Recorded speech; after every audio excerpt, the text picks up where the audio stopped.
Hey folks, Pastor Mark here with another Waypoint Short, a short message to sum up what we heard on Sunday.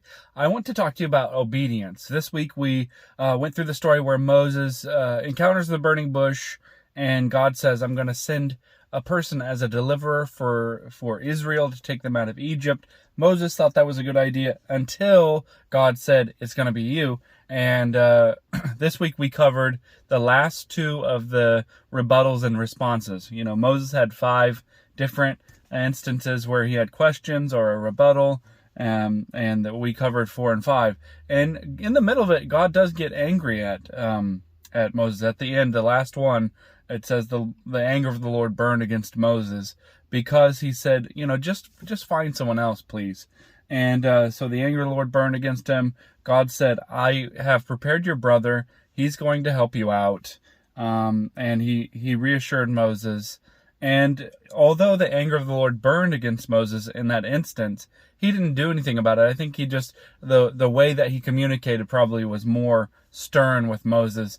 And it worked. I mean, after that, you see that Moses does begin to obey. And he went through the process of hearing God, deliberating with him, and then obeying. And I believe that we should have a system in our lives where we consistently hear from God. What does God want you to do right now? Are you hearing from God in His Word, through His people, through His Spirit? Are you hearing from God? What is God telling you to do right now? And then how are you obeying Him in that?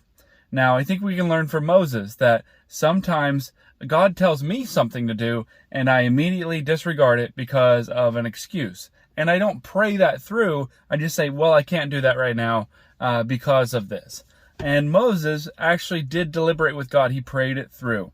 And then after hearing back from God, he did the thing.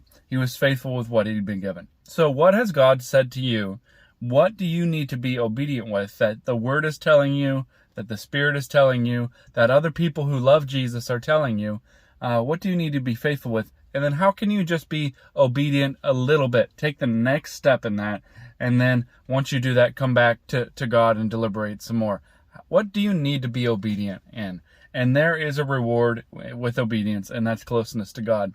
Even if you don't get physical rewards from obeying God, which many times you do, the reward is that in that obedience, you become closer to God and your relationship with Him is better. So I hope that helps this week. Have a great week.